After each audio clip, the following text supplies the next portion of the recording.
Hey everyone, Depressed Eeyore here. I'm the player that plays as Ashira for Wes's Skull and Shackles Pathfinder campaign.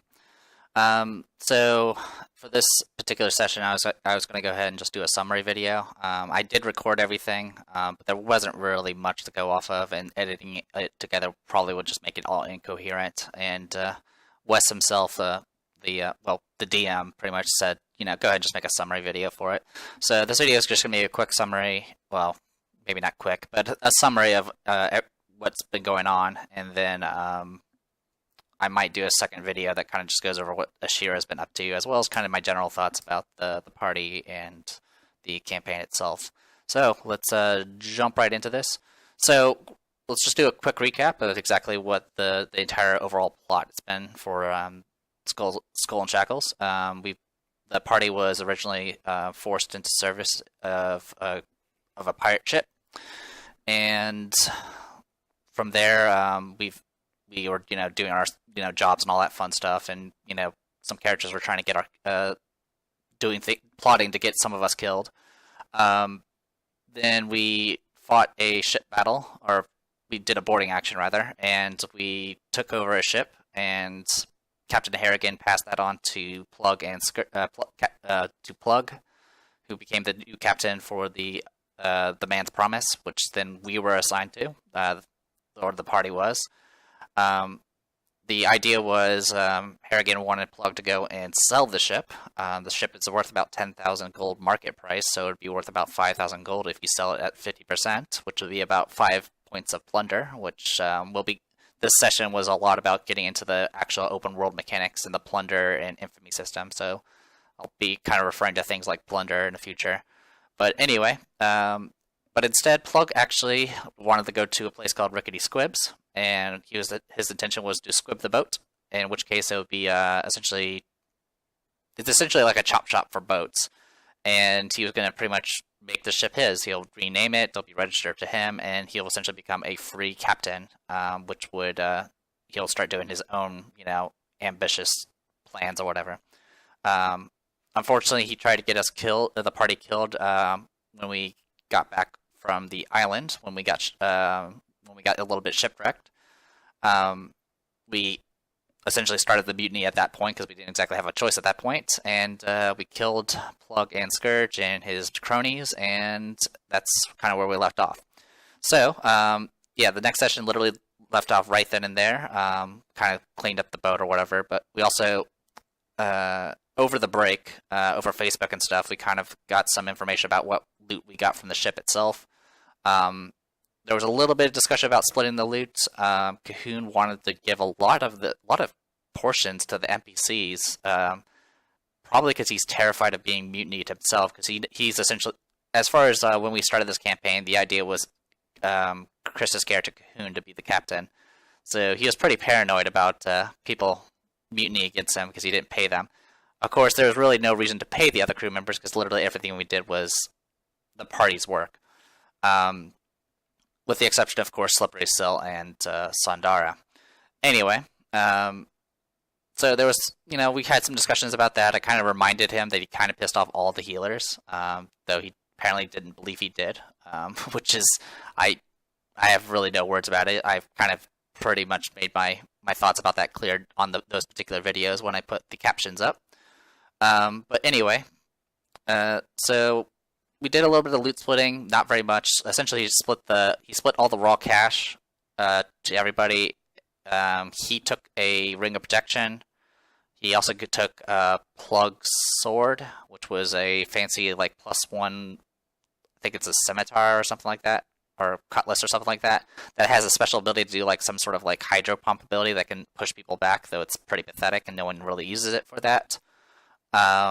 There was also a Cloak of Resistance, which was given to Raziel, and there was also a Elixir of Swimming, which was given to Ashira for some reason. I really don't know why. Also, around this time, there was Wes actually gave out some specific items to the players that have been showing up from the very start. He wanted to award people that actually were consistently participating. Unfortunately, our group has an issue of people flaking out and not being able to like schedule anything correctly, and so they just, I mean, stuff happens, like real life happens, and you miss sessions. That's completely that's completely fine. But for some people, it was like consistently. That was part of the reason why the party really didn't care about Marcus dying. I mean, for one, Marcus was kind of a jerk to everyone, but the other reason was he literally, if we kept him around, he would be essentially 2 levels behind everybody forever, and that's not exactly something we can. For a musketeer or whatever his class was, it would have wrecked him. So his effectiveness was practically null. Anyway, so he gave some magic items, specific magic items to specific characters, including myself. I'm not going to go into specifics about them. I do know what they are, but I'm not going to spoil those. Anyway, so that was kind of what the loot stuff was about. Everything else, like all of like the gems and other things like that, were literally just kind of thrown into ship funds, which is, I guess, is essentially just funds for the ship. At that point, Cahoon kind of grabbed a bunch of NPCs, and we all kind of gathered in the captain's quarters to kind of figure out what the hell the group's going to be doing from here on. I kind of stayed out of the discussion for the most part. I'll kind of explain that in a separate video, exactly why I've been kind of sitting out of all the decision-making stuff, and I'm very blunt about it as well. Part of it's, obviously, Ashira does not like Cahoon for numerous reasons, but there's also some out-of-game reasons, which like I said, I'll talk about in a different video. Anyway, so some of the NPCs were a bit confused on why they were being included in the discussion. The group was very, let's just say, indecisive and not very proactive as far as what they were going to do. Eventually, they kind of got around to the point where we needed to start assigning ship roles, including figuring out who the captain is. So I'll go ahead and bring that up real quick. So we got this fancy ship character sheet type thing, and below it we also have a bunch of information here, as well as all the fancy captain roles, or the officer roles. Now, some things to kind of note about officer roles is generally you want to have certain skills to be very good at certain roles. That's why most of us have like profession sailor. A number of people have influence and things like that. The problem is that we ran into is, as far as sorry, getting some pop-ups. The issue we ran into is not the fact that is skill requirements. I mean, our party doesn't meet a lot of the skill requirements for some of these roles, but it's easy enough to fix by just leveling up and spinning ranks in those skills. The issue is actions. The way I guess kind of explain, we're currently using a third party optional rules as far as like figuring out how to do ship combat and ship actions and things like that.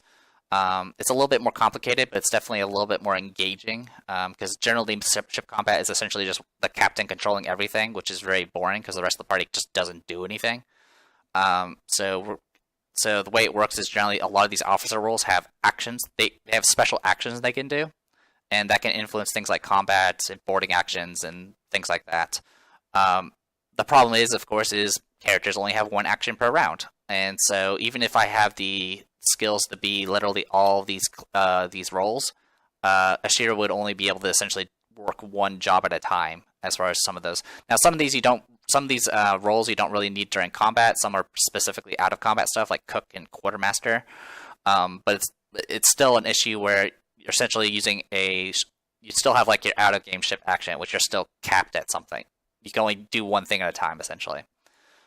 So with that in mind, we tried to cover the main stuff, which was captain, pilot, of course. I think like master of arms. Master Gunner would be important, but our ship only has some light ballistae, and light ballistae absolutely suck. So they're not really good for ship combat at all. So we kind of just took that into account. But for the most part, the group really didn't decide much for officers. For example, to figure out who the captain was, literally everyone was just like indifferent. The only person that stepped forward to offer to take the job was, of course, Cahoon, because that was the intention from the start of the campaign. Now, before the session, there was definitely some discussion. I received some Facebook messages from some players that are asking if I was willing, if I was willing to become captain, or at least Ashira become captain. Um, Unfortunately, I pretty much stated that you the group would have to convince Ashira to take that job. It's not a matter of whether she can get the votes. There's no question she would have easily gotten the votes because she's the most influential of the group. Not because of skill, but because simply just how her behavior and actions have been with the NPCs. Um, but yeah, I pretty much stated, hey, if you can convince the group to treat Shiro with respect, the respect that Captain deserves and stuff, and convince her that it's worthwhile to lead these people, she would have accepted it. Maybe reluctantly, but she would have accepted it. But we've kind of had some discussions with the DM, and we kind of eventually was like, you know what, we'll just let Cahoon, do it, and we'll see what happens. Because that was kind of the intention. So that was pretty much how it ended up. It was just kind of an indifferent. It wasn't really that special of a captain thing. It was like, okay, no one else wants it, so you can have it. Now, with that in mind, he was going to pick a first mate. I think originally he wanted to pick Ashira. I don't know why, because she was not going to accept being his first mate at all. The other thing was, actually, a lot of people wanted Ashira to take a lot of roles, and that's probably because she's really kind of good at everything. She's got tons of skill points, and I'm the most experienced player in the group. But we kind of started divvying out some of the roles. The biggest issue was pilots, because no, we just didn't. The problem is we don't have enough players to fill in all the good roles. Marcus is dead, and there's no replacement character for him just yet. And if we let an NPC control some of these roles, that means that's more work on Wes, and Wes will probably take it out on us if we just leave an NPC on these good roles. The intention originally was Ashir to be the pilot or the navigator. Obviously, Ashir kind of is, completely content just being kind of in the background and just being a cook. So that's why she's also a cook. But since the way we kind of figured it out is outside of combat, someone else can pilot the boat. It's essentially anyone with sailing could pilot the boat. So anytime there's no real combat or anything like that, or any special events, Ashira will probably just be doing her cook duty, and she'll be the pilot. Ragnar's going to be first mate, which is just second command to captain. Essentially, he just replaces the captain if the captain ever falls.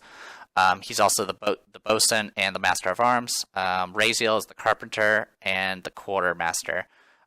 So we kind of started assigning a bunch of these roles, and then like almost like the moment Wes stepped out to AFK for a bit, it was then that people started stepping forward and be like, hey, we kind of want these jobs now. Like, they didn't step forward until after the fact. Ragnar wanted Master of Arms because he thought that was the coolest job ever, apparently. Obviously, he doesn't know that Cook is the coolest job. And Raziel was like, I don't want to just be stuck with Carpenter. I kind of wanted some other job. And so we kind of gave him Quartermaster. Now, this was probably the stupidest decision ever, because literally Raziel has none of the skills for Quartermaster, or even the stats for it. Essentially, you need Profession Merchant or a bunch of Influence, which out of all the characters, he's the only person that has literally no influence. So essentially, he's just running around with a +1 modifier to do his, Quartermaster duties of trying to hackle prices and things like that. Also, Sandara Quinn is, of course, the surgeon. I mean, she's a cleric of Bismara, might as well. That's pretty much the gist of it. We sailed for 2 days. It was a bit rough on the sailing checks because we were on a skeleton crew. During that, we had some actions we can do. I was going to make some potions, but I actually didn't have any vials to make any potions, which is kind of bad on my part, I guess. I didn't expect to need vials. But there was a loot item from the caves that was a skull with a bunch of essentially scrolls scribbled onto the skull. There was an oddly long discussion between whether or not Ashira or the Magus get it. I mean, technically we could have split it, but meh. I was just annoyed at that point because it felt like I was fighting against a hunter for priest loot. But anyway, there were 6 spells on the skull. I did them in order from easiest to hardest. So I started with the first level spells and so forth. Ashira has +13 to to our spellcraft, and the DC for the spell check, these learning these spells and putting them in my familiar is 15 plus spell level. So essentially, I had like my lowest percent chance was 75% chance to succeed on some of the higher level spells. So of course I failed the first roll. I did not succeed on the first level spell, so I re-rolled it with a hero point. Succeeded. Then I succeeded in all other checks except for the last one, which was Black Tentacles, which was a 4th level spell. And I needed a 19. I got an 18 and a 17. So I got an 18 reroll to a 17. So I burned a hero point to auto-succeed. So I used a hero point just to make sure I got the spell. So I'm down to 2 hero points. And that was pretty much it for ship stuff. Yeah, I don't think there was anything else that really stood out. So we finally get to Rickety Squibs. We wanted to go here because we obviously wanted to squib the ship and, make it ours. Or make it Cahoon's, rather. There was some long-ass discussion with what's his name? Rickety Hake, who's kind of the head guy for it. Essentially, it's 2,000 gold to get the ships squibbed, and we can also potentially add some additional things like compartments and like smuggling compartments and things like that if we want to spend the gold for it. Needless to say, we had the money. Like if we pulled our gold like right then and there, we probably had enough. There was some weird haggling going on, which I was really hoping they wouldn't just piss off freaking Rickety. Because I mean, this is one quick way to crush the campaign is literally to screw this up. Because if you screw up, Rickety Squibs is pretty famous as far as Pathfinder is concerned for the shackles and pirating and things. Because pretty much every free captain has gone to Rickety Squibs at some point, so it's famous. And it's pretty much if you piss off Rickety Squibs, you piss off pretty much every pirate in the entire area. Anyway.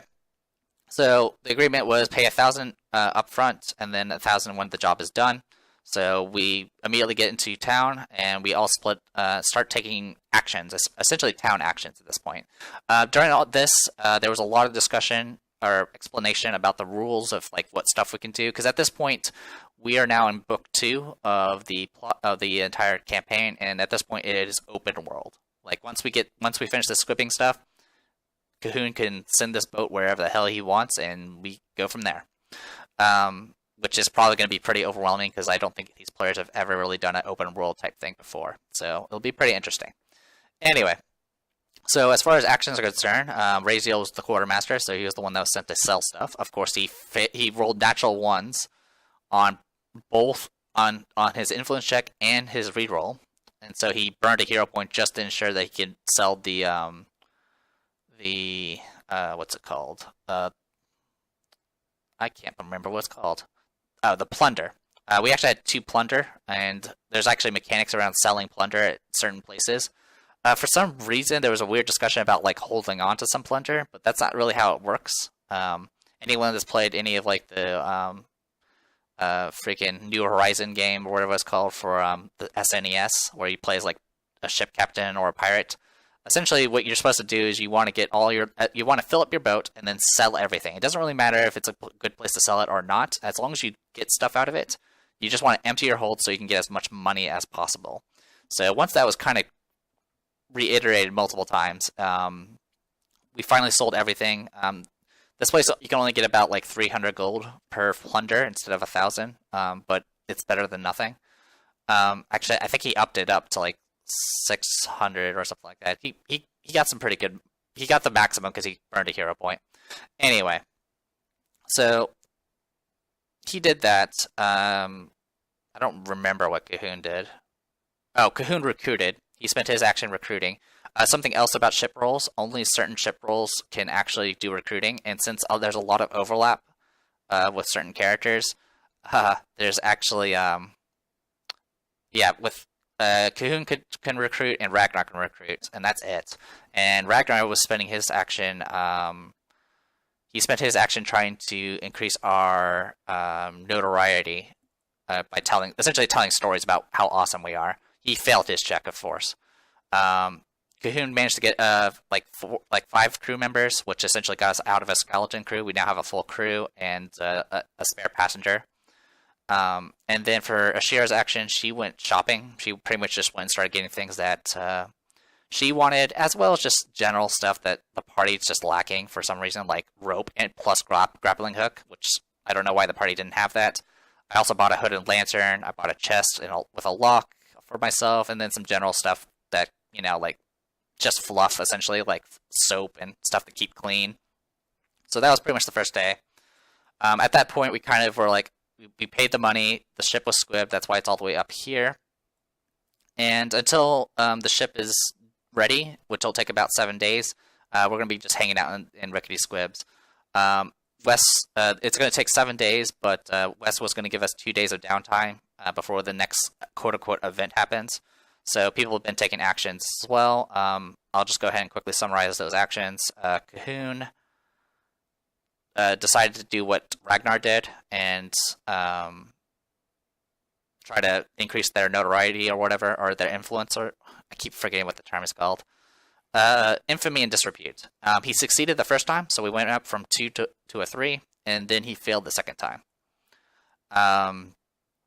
Ragnar,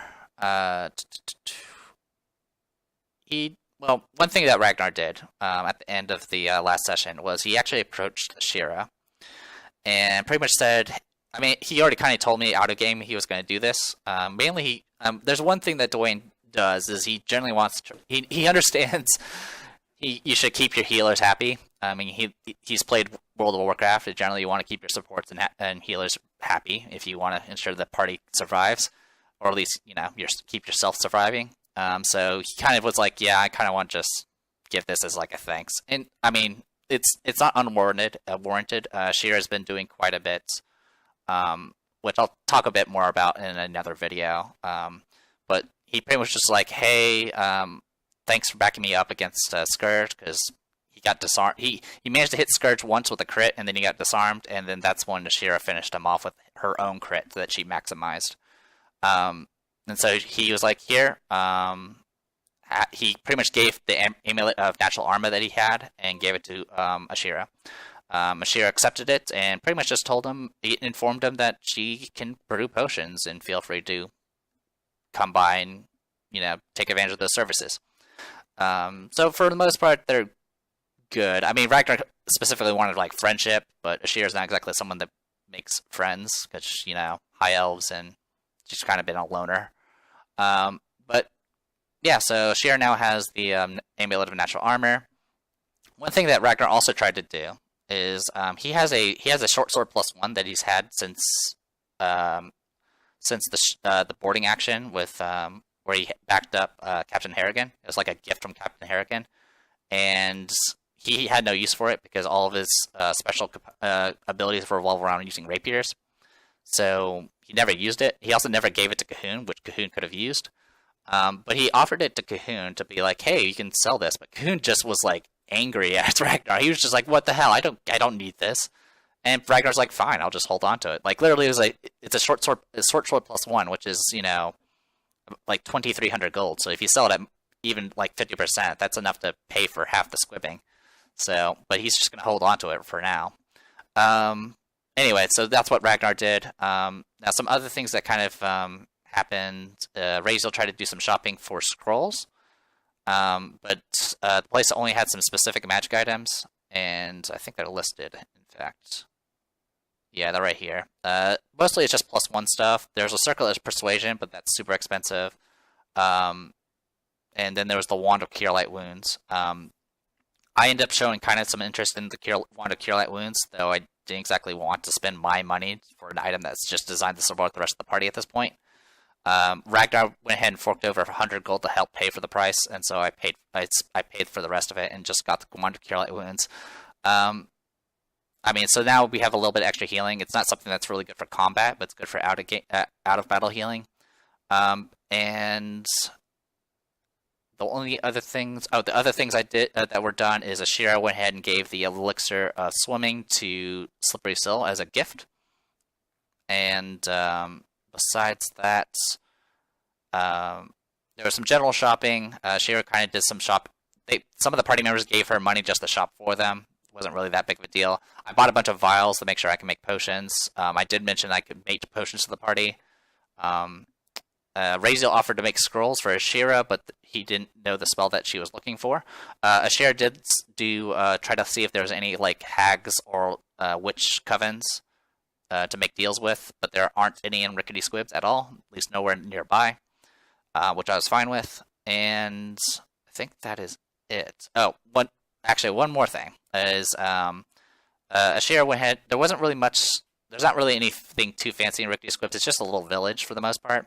But she went ahead and kind of bought some supplies, some simple wood, timber type stuff, and had Ragnar use his carpentry ability to kind of make a shrine to Besmara, which we'll be putting into the ship, which will probably be put in the kitchen or somewhere, because Ashira's kind of, a follower of Besmara, and of course, Sundara has been really helpful to everybody, so, she's a cleric of Besmara, and for the most part, there's nothing really too special about Besmara shrines and stuff. It's pretty much whatever, because she's a chaotic neutral goddess. Anyway, I think that's about it. Sorry if it's all rambly. I just wanted to kind of get all the information out there. There's still some downtime actions that we're going to probably be handling out of game. More than likely, if nothing else, Ashira will make some potions and then just call it a day. For the most part, I don't think she has much money left to buy anything, so she might just use her leftover money to do whatever. But yeah, she now has she only has 187 gold net left, and she bought the Wand of Cure Light Wounds with a little bit of help from Ragnar. Has now the amulet of natural armor, which is really helpful for her. She bought a chest with a good lock attached, and started loading it with some stuff like oil and rope and soap and whatever. And then in her backpack, she went ahead and got like a bunch of vials. She also got her own holy symbol of Besmara and a hooded lantern, essentially. Stuff that the rest of the party should have. Anyway, sorry for the rambly stuff, but like I said, I didn't really want to put you guys through a session that was literally just mostly just a lot of rule stuff, because there's a lot of new rules being introduced, and it's going to probably be a learning experience for the next few sessions. Anyway, next video I'll probably talk a little bit about Shira and the campaign itself, and kind of what I've been doing and how I'm feeling and stuff like that. Anyway, I am The Depressed Eeyore. This was Pathfinder Skull and Shackles. See you guys later.